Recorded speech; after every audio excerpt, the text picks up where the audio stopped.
Hai, Assalamualaikum warahmatullahi wabarakatuh. Salam jumpa pemirsa TVRI Sumatera Selatan dimanapun Anda berada. Senang sekali saya Arika Sari kembali hadir menyapa Anda dalam podcast TVRI Bicara. Kita berbicara mengenai memilih sekolah. Ini tentu menentukan masa depan.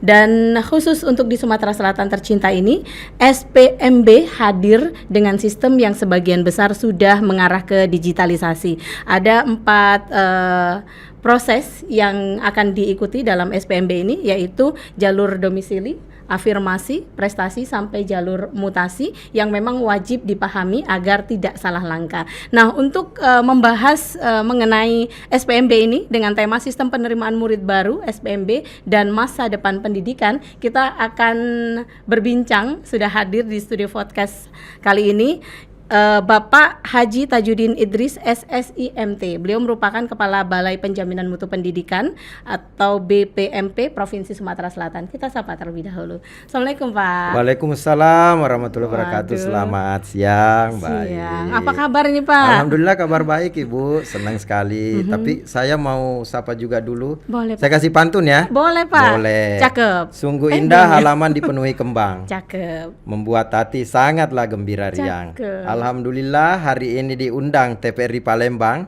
Senang sekali bisa bergabung di acara Senin siang.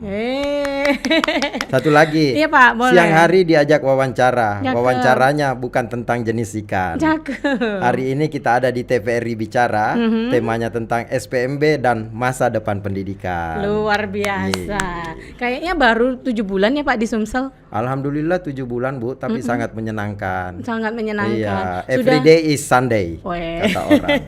Oke, kayaknya sudah nemen makan ngirup cuko kalau kata orang Palembang ya Pak. Enak ya? Enak ya. Enak, apalagi yang namanya yang bulat-bulat itu saya sangat senang. Adaan. Adaan ya. Siap, Tadi luar makan biasa. 7 saya Bu. Sebelum kesini ya Pak. Iya. Baik, luar biasa, pantas pantunnya udah mulai lihai Pak. Kita berbicara mengenai pendidikan ini Pak di Sumatera Selatan. Kalau Bapak melihat nih saat ini wajah pendidikan di Sumatera Selatan ini seperti apa saat ini? Ya sebenarnya sungguh beruntungnya saya ditempatkan di Sumatera Selatan. Pertama kenapa? Karena Sumatera Selatan ini pendidikannya cukup maju dan juga interaksi antar semua stakeholder itu juga sangat menarik. Dan di sini sangat banyak orang yang ingin mendapatkan layanan pendidikan yang bermutu. Nah makanya memang hiruk pikuk pendidikan di Sumatera Selatan ini cukup tinggi dan ini tentunya memberikan dampak positif terhadap semua pihak karena ingin mendapatkan akses layanan yang bermutu. Udah tahu kan tagline-nya? Kementerian Pendidikan Dasar dan Menengah, pendidikan bermutu untuk semua. Jadi ada dua substansi dasarnya adalah satu pendidikan bermutu, yang kedua untuk semua harus bisa dilayani.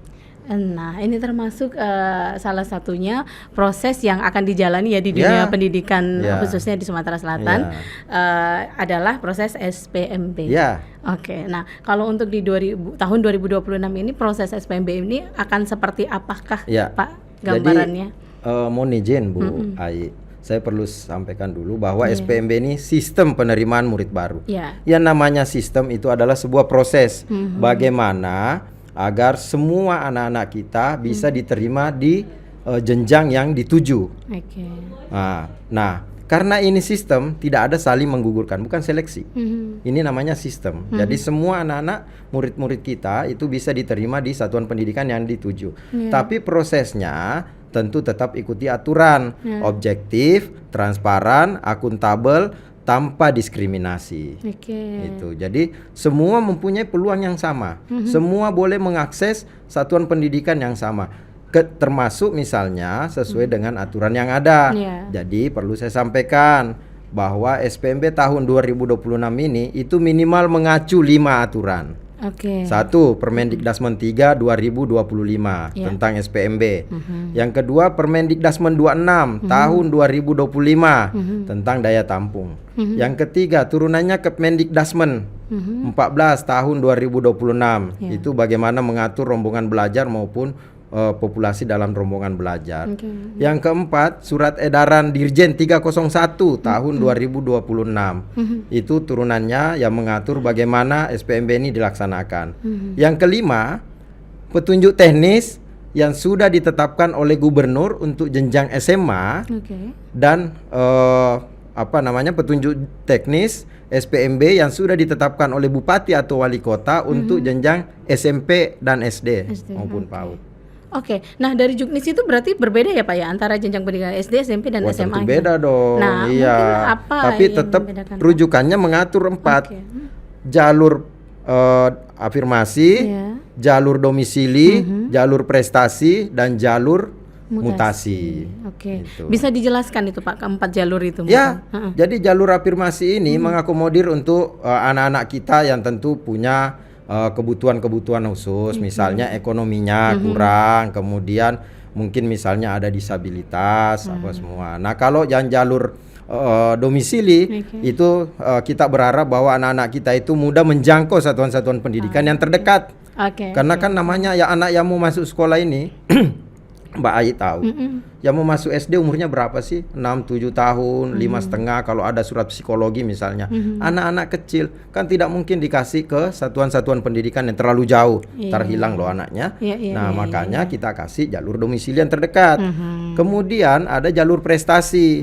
Nah, anak-anak kita ini kan banyak berprestasi. Prestasinya ada olahraga, seni, kemudian ada yang kepanduan, leadership, semua. Nah, itu kita juga kasih. Ada kanalnya, kemudian juga ada mutasi. Ini bapak-bapak kita kan banyak tuh karena perpindahan tugas.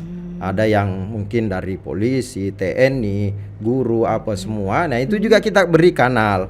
Jadi karena ini tagline-nya adalah pendidikan bermutu untuk semua. Kita berharap bahwa anak-anak kita ini mendapatkan layanan pendidikan. Undang-Undang Dasar 45 Pasal 31 itu menekankan setiap anak berhak mendapatkan pendidikan yang layak. Jadi karena ini hak, kita berikan kanalnya masuk untuk semua. Jangankan yang mau masuk pendidikan, yang di luar pendidikan aja kita pengen masukkan ke satuan pendidikan supaya meminimais yang namanya anak tidak sekolah. Iya betul sekali.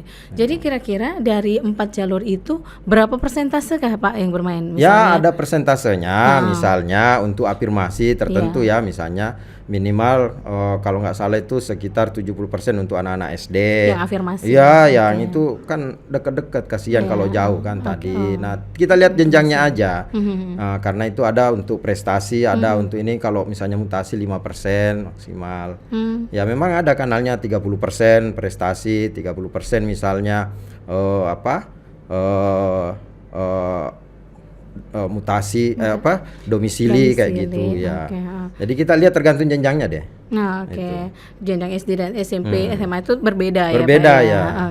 Kalau kan ini juga biasanya yang menjadi persoalan gitu ya, yang menjadi tanda kutip gitu ya di warga. Ini kan domisilinya jauh nih, ini kan deket nih, kenapa nggak masuk? Nah, gitu yang jauh malah lebih bisa tuh masuknya, gitu kan ada tuh banyak persoalan.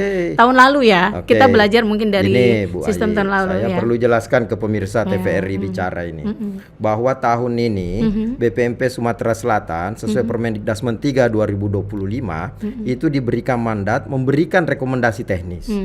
Apa bentuknya? Bapak Ibu pemirsa, kami sudah melakukan itu pendalaman, sosialisasi, kemudian advokasi, coaching klinik, termasuk melakukan pendalaman terhadap semua disdik dan satuan pendidikan yang ada di Sumsel ini, bahwa itu dibuka ruangnya pengecualian.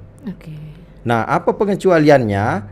Itu Kemendikbud 14 2026 membuka ruangnya. Bentuknya apa?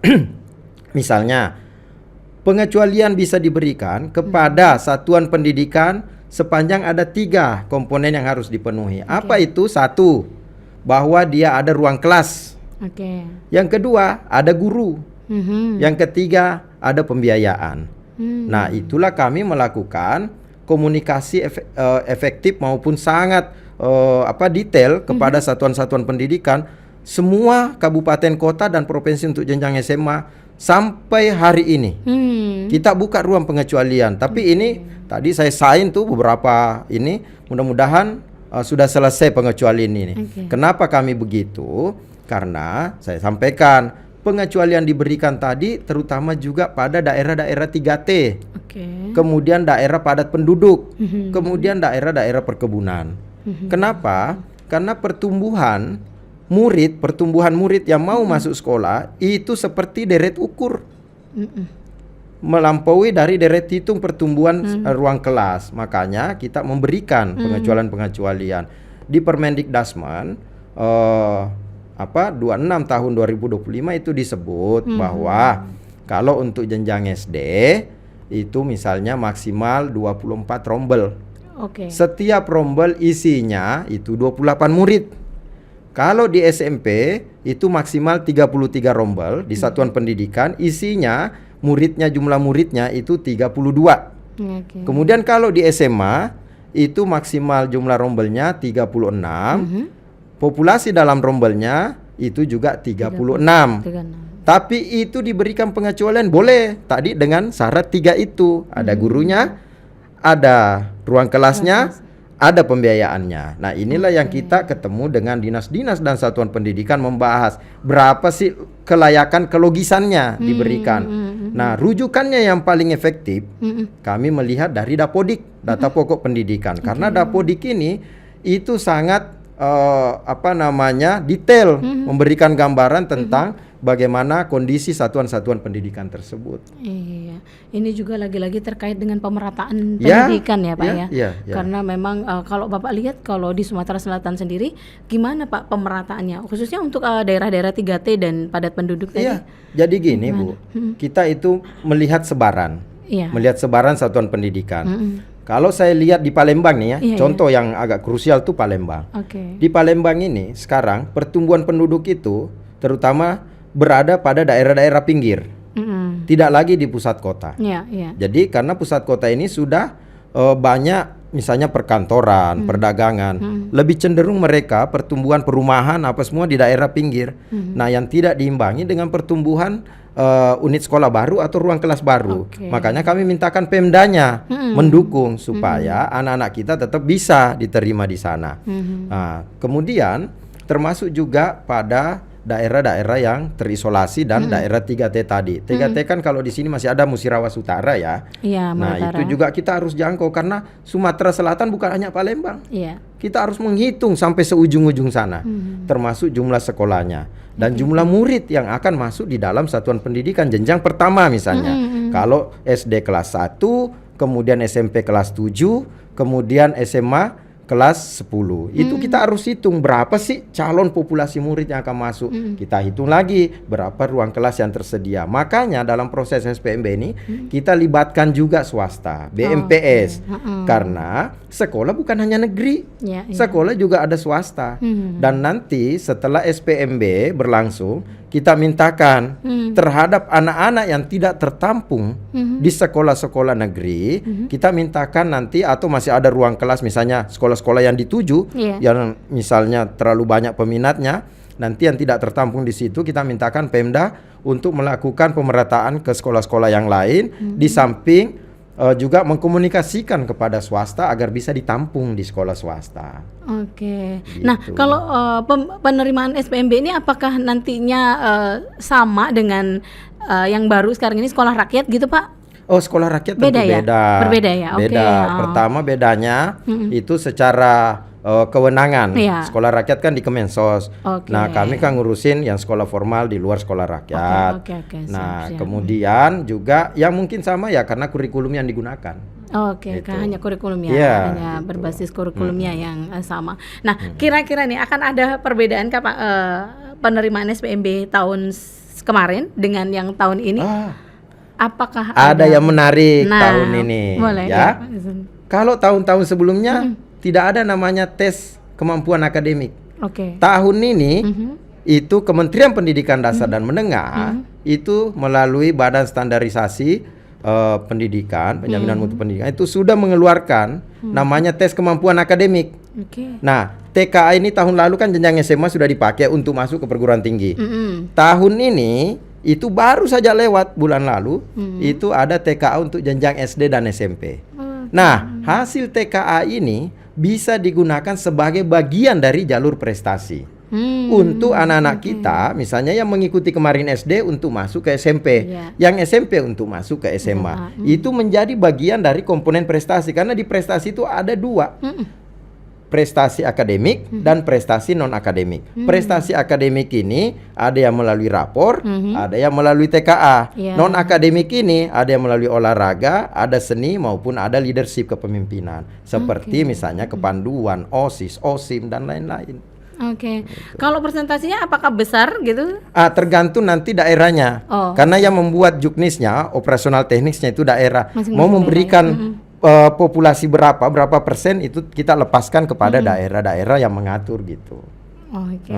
Nah, kalau dari Dinas Pendidikan sendiri sekarang apa sih yang akan dilakukan, langkah apa ya untuk mengantisipasi terjadinya kecurangan gitu? Proses misalnya titip menitip misalnya nih Pak. Itu yang terdengar sering-sering ya. Iya. Tapi insya Allah tahun ini kami berkomitmen dengan semua pihak, termasuk Komisi 5 DPRD Provinsi Sumatera Selatan. Saya appreciate dan Dinas Pendidikan juga appreciate. Mereka sekarang setelah kita lakukan komunikasi intensif dengan beliau-beliau, mereka sudah mulai bahwa memang pendidikan ini tidak bisa lagi seperti itu. Kita buka ruangnya, semua orang punya peluang yang sama, objektif, transparan, akuntabel, tanpa diskriminasi. Ya kan? Nah, bagaimana cara mencegahnya? Pertama, kita melakukan dulu pendalaman terhadap tadi bagaimana penentuan jumlah rombel dalam populasi, penentuan rombel di dalam satuan pendidikan. Itu yang kita lakukan pertama. Yang kedua, kami libatkan mereka semua, termasuk swasta, kemudian ini bahwa ini loh populasi yang akan dibuka ketika SPMB nanti. Itu. Kemudian jalurnya juga kita pastikan. Itu tadi 4 jalur itu, afirmasi, domisili, prestasi, dan mutasi. Persentasenya udah ditentukan nanti. Jadi misalnya mau terima 120, kalau 30% prestasi berarti 36 orang diterima misalnya kan. Kalau 30% kan 120, 36. 36 yang harus dibuka dan itu online. Online dibuka. Jadi semua orang bisa melihat. Dan itu kita sudah mintakan termasuk ke media nanti untuk memantau. Memang masih ada daerah yang tidak melakukan secara daring karena di dalam APBD-nya tidak dituangkan. Nah, jadi anggaran untuk membuat daring itu nggak ada. Jadi semi daring atau misalnya masih luring. Nah, nggak apa-apa. Tapi tahun depan itu alhamdulillah Komisi 5 DPRD Provinsi sudah men-state insya Allah kami akan upayakan untuk daring semua Pak Tajudin katanya. Saya bilang say yes. Bagus tuh saya bilang. Nah, kalau yang belum daring ini gimana nanti pengawasannya? Nah, ya jadi mohon maaf. Kalau pengawasannya memang kita juga berlapis Bu. Ini kalau launching nanti kita akan berikan juknis itu ke semua pihak, ke jaksa, ke TNI, ke polisi, ke ombudsman, kemudian juga kami yang mengawasi. Jadi dan termasuk media kami minta liput. Dan pengawasan yang paling penting itu dari orang tua. Orang tua atau keluarga si anak untuk melihat terus memantau posisinya ada di mana sih sekarang. Gitu. Dan kami memang sudah menyampaikan ke semua pihak.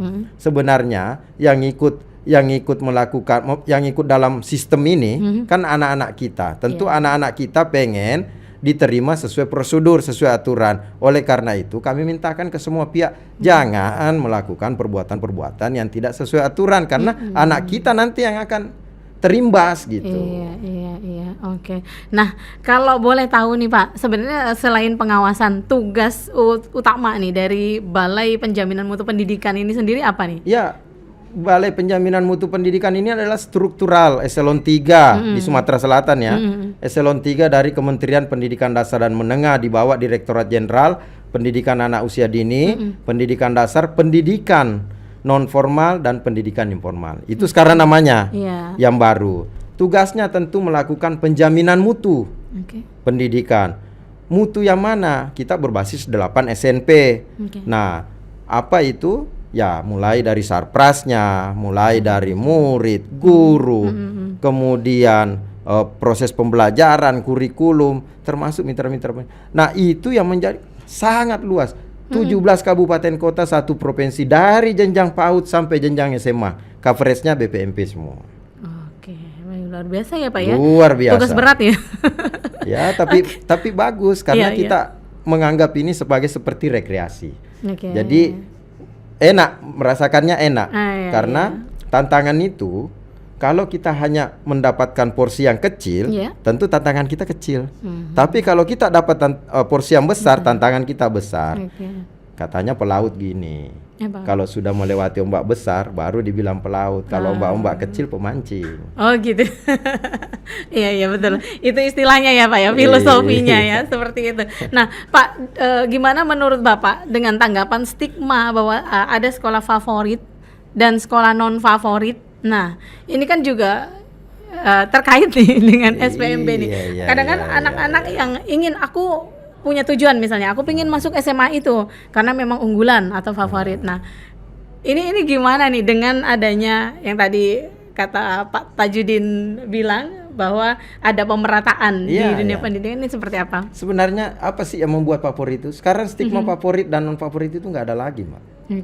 Jadi kita berharap bahwa semua sekolah itu sama. Tinggal memang inilah Kementerian Pendidikan Dasar dan Menengah itu sangat konsen terhadap pendidikan, termasuk Pak Presiden. Dan setahu saya hanya satu kementerian di state 20% APBN, hanya Kementerian Pendidikan. Nah, oleh karena itu kita minta juga kepada daerah melalui APBD provinsi maupun APBD kabupaten kota agar juga sepakat 20% juga dong dialokasikan anggaran. Nah, bagaimana dengan stigma favorit dan non favorit ini? Nah gini, apa sih yang membuat sekolah itu favorit? Nah, menurut bacaan kami, yang membuat favorit itu satu karena mungkin gurunya hebat-hebat, misalnya, bagus misalnya, atau metode pembelajarannya, atau sarprasnya, atau aktivitas di dalam satuan pendidikan yang cukup beragam banyak, atau memang input muridnya yang bagus. Itu. Nah, apa yang paling mudah diintervensi oleh dinas? Ya, misalnya tadi anggaran untuk sarpras. Kemudian kalau kurikulum kan dari Jakarta tuh. Betul. Gitu. Nasional. Nah, guru. Makanya kalau dia fungsinya dari guru, kami minta ke dinas, coba dong gurunya disebar ke daerah-daerah yang lain, jangan ditumpuk di situ. Karena kita pengen juga sekolah-sekolah lain itu mutunya sama gitu, mutu pendidikannya sama. Jadi inilah yang kami komunikasikan kepada dinas-dinas baik provinsi maupun kabupaten kota. Itu sesuai kewenangannya.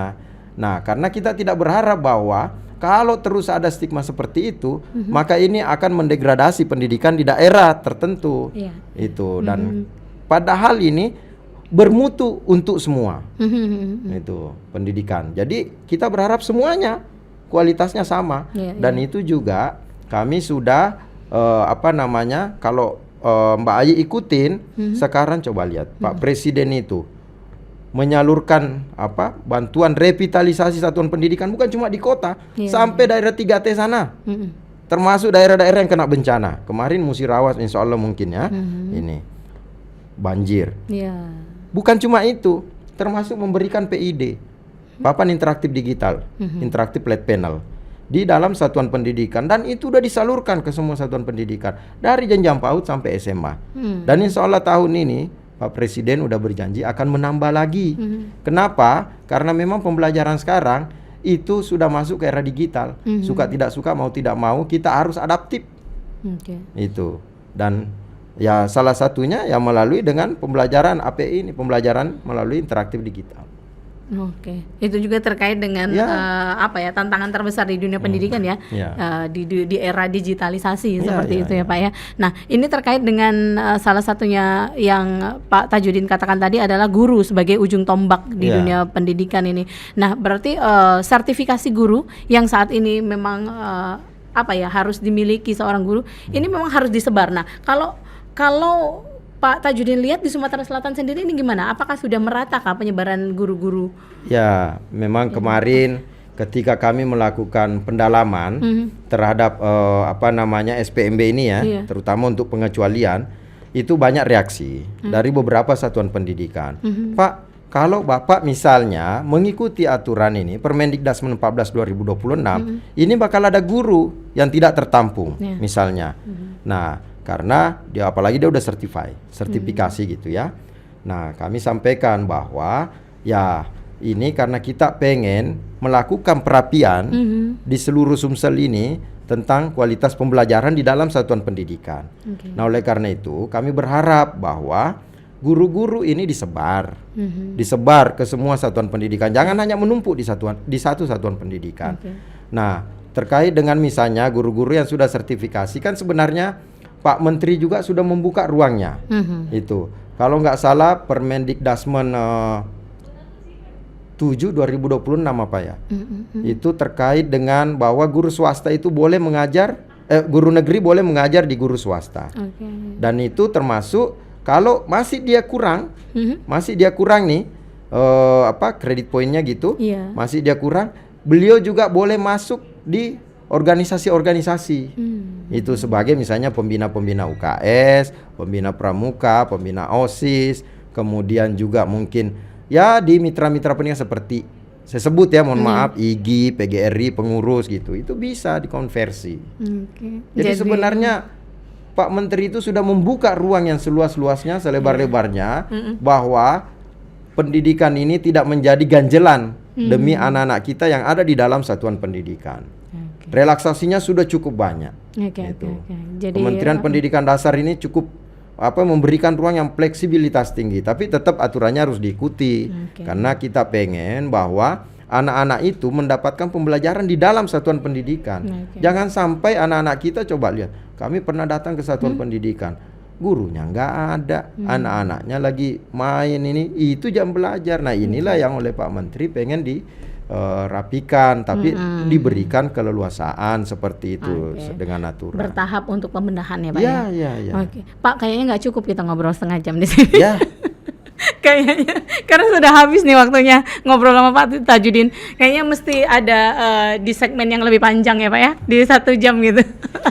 Luar biasa Pak. Tapi saya ini benar nih udah mau ditutup nih. Iya. Mungkin pesan dari Pak Tajudin gitu untuk pendidikan di dunia pendidikan di Sumatera Selatan khususnya. Ya, pendidikan ini yang disentuh adalah anak-anak kita. Indonesia Emas 2045. Kalau dihitung-hitung sekarang 19 tahun lagi. Siapa yang akan nanti mengelola negara ini adalah anak-anak kita yang ada di dalam satuan pendidikan. Yang sekarang di SD, SMP, SMA. Nanti dia berada di usia produktif. Jadi kami tentu sangat berharap manakala negara ini pengen dikelola dengan baik dari anak-anak kita, tentu yang ada di dalam satuan pendidikan. Oleh karena itu kita harus memperbaiki pendidikannya. Itu. Karena kita tentu berharap bahwa negara ini dikelola dengan baik oleh orang-orang yang ada, yang pembelajar lah begitu. Nah, yang ada di dalam satuan pendidikan. Baik, jadi pesannya kita benahi dunia pendidikan kita ya Pak ya, perlahan-lahan gitu ya, untuk menghasilkan tentunya generasi-generasi yang berprestasi dan juga menjadi ujung tombak nanti Indonesia di masa depan seperti itu. Baik, sekali lagi terima kasih Pak Tajudin. Tapi saya ada pantun penutup loh. Boleh, silakan Pak, silakan. Iya. Boleh ya? Boleh Pak, silakan. Iya, ini pantun buat Mbak Ayi dan teman-teman. Asik. Hati senang, tertawa terbahak-bahak. Cakep. Lolos seleksi tanpa ada pilih kasih. Cakep. Terima kasih kepada semua pihak. Mari dukung dan wujudkan SPMB bersih. Amin. Satu lagi ya. Oh, boleh. Ikuti SPMB, tak perlu bimbang. Ya, cakep. Pahami aturan dan informasi dibagi. Cakep. Terima kasih kepada TPRI Palembang. Lain kali bolehlah diajak ke sini lagi. Memang Pak, kayaknya harus ada sesi khusus lagi nih, 1 jam ngobrolin masalah pendidikan sama Pak Tajudin ya. Saya say thanks so much ya udah diundang. Sukses buat TPRI. Amin. Sukses juga buat Pak Tajudin. Terima kasih atas kehadirannya di podcast TVRI Bicara. Dan pemirsa, akhirnya saya Erika Sari mewakili kerabat kerja yang bertugas undur diri. Sampai jumpa.